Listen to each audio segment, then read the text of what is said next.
Sometimes, the people who promise you forever end up becoming the reason you stop believing in love. Ayan was one of those people who believed that love was sacred, a kind of worship.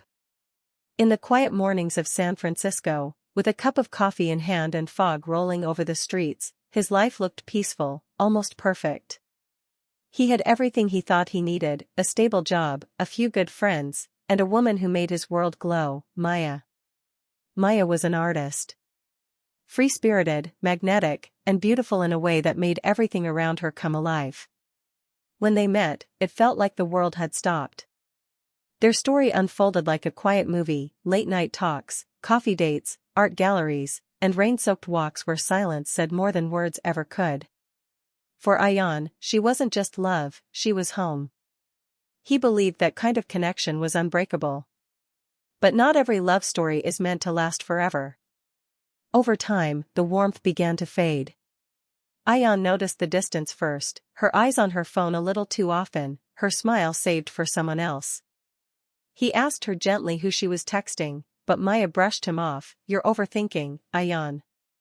He stayed quiet, because loving her meant trusting her even when it hurt. But the truth never stays hidden forever. One night, he found a dinner receipt in her purse, a luxury restaurant, paid for by someone named Tom.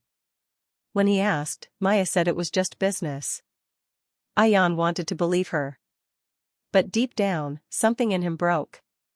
The final blow came through a photo: Maya and Tom, holding hands at a charity gala, eyes locked in a way that once belonged to him. The world blurred. That night, when Ayan confronted her, his voice was calm, but his soul was trembling. "What is this, Maya?" he asked. Her eyes didn't flinch. "Ayan, you need to understand.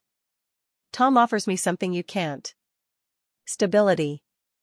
Opportunity. A future." He stood there in silence.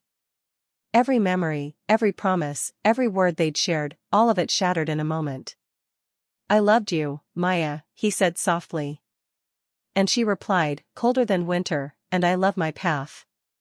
She walked away, leaving behind a silence that screamed louder than any argument ever could. Days turned into weeks. Ayan stopped talking. The laughter that once filled his apartment vanished. His friends told him to move on, to forget. But he couldn't. He didn't want revenge, not the kind that breaks things. He wanted something deeper. Something that would make her see what she had done, not to him, but to herself. So he started to rebuild. Not his relationship, but his purpose.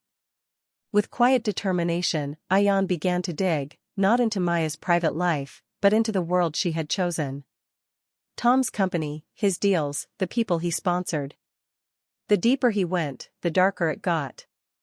He found stories, young artists who had signed contracts that stole their rights, their names, their art. Tom was building his empire on their silence, and Maya had become the face of it. Instead of anger, Ayan felt clarity. He began working on something new, a platform for struggling artists to share their work freely, without exploitation. With his old friend Rahim's help, the project grew quietly, steadily. He called it Emerging Voices. It wasn't about revenge anymore. It was about truth. Months later, the project was ready. He planned a public showcase, an event where artists could speak openly about their struggles. Invitations went out to the press, to local art communities, and yes, to Maya. She saw the name on the invitation, hosted by Ayan Khan. For a moment, her heart skipped. Tom encouraged her to attend, perhaps to prove that she had moved on. She agreed. The night of the showcase glowed with soft lights and nervous energy. Artists mingled, cameras flashed. When Ayan stepped on stage, his voice was calm, steady. "Art asks for truth," he said. "But too often, the world offers deals instead. Tonight is for the voices who refuse to be silenced." Applause filled the room. Then, a video began to play on the big screen. Real stories. Real pain. Artists speaking about manipulation, stolen credit, broken promises, all tied to one company, one name. Tom's. Evidence appeared in public records. Contracts. Quotes. Screenshots. Nothing illegal, nothing fabricated, just the truth. In the crowd, Maya froze. The air around her turned heavy. Tom's jaw tightened, his smile vanished. She realized in that moment, this wasn't just about her betrayal. This was about the lie she chose to live. Ayan hadn't come to destroy her. He came to show her what she had become. After the event, Maya found Ayan backstage. Her voice shook. "You humiliated me." He looked at her, his tone soft but unflinching. "No. I showed the truth. The one you refused to face." Tears filled her eyes. "You could have asked me. You could have warned me. And you could have told me," he replied quietly. "We promised honesty. You broke it first." She confessed then how fear had driven her. How Tom promised her fame, security, galleries, recognition. "I thought I could keep both," she said. "You, and success." Ayan looked at her for a long time.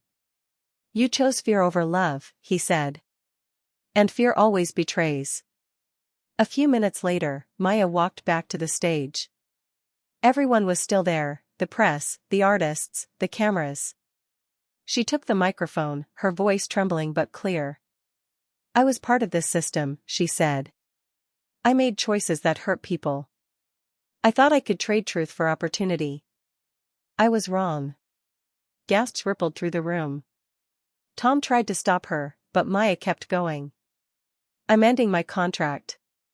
I'll work to fix what I helped break." The crowd watched as she shattered her own illusion, the very world she had fought so hard to climb. Tom's company crumbled under scrutiny. The press followed the story. For the first time in years, Maya told the truth, not to save herself, but to free herself. Ayan didn't smile. He didn't gloat. He simply stood there, watching. The revenge he had dreamed of didn't look like victory. It looked like peace. Months passed. The scandal died down. Ayan's project grew, giving hundreds of artists a fair voice. Maya quietly disappeared from the limelight. One evening, under a foggy sky by the pier, they met again. She stood there, wrapped in her coat, eyes softer than before. "I hurt you," she whispered. He nodded. "You hurt yourself too." "I thought success would heal everything," she said. But it only made the wound deeper. He looked out at the water, the city lights flickering over the waves. "Truth will set you free," he said. "But first, it breaks you." There was a long silence. Maya smiled sadly. "Goodbye, Ayan." He didn't stop her. He didn't need to. Some endings are beautiful because they don't beg to begin again. As she walked away, Ayan felt something lift inside him, not triumph, but calm. He turned back to the ocean. The lights shimmered across the surface, and for the first time in a long while, he breathed without pain. The narrator's voice fades in softly. Revenge doesn't always come from hate.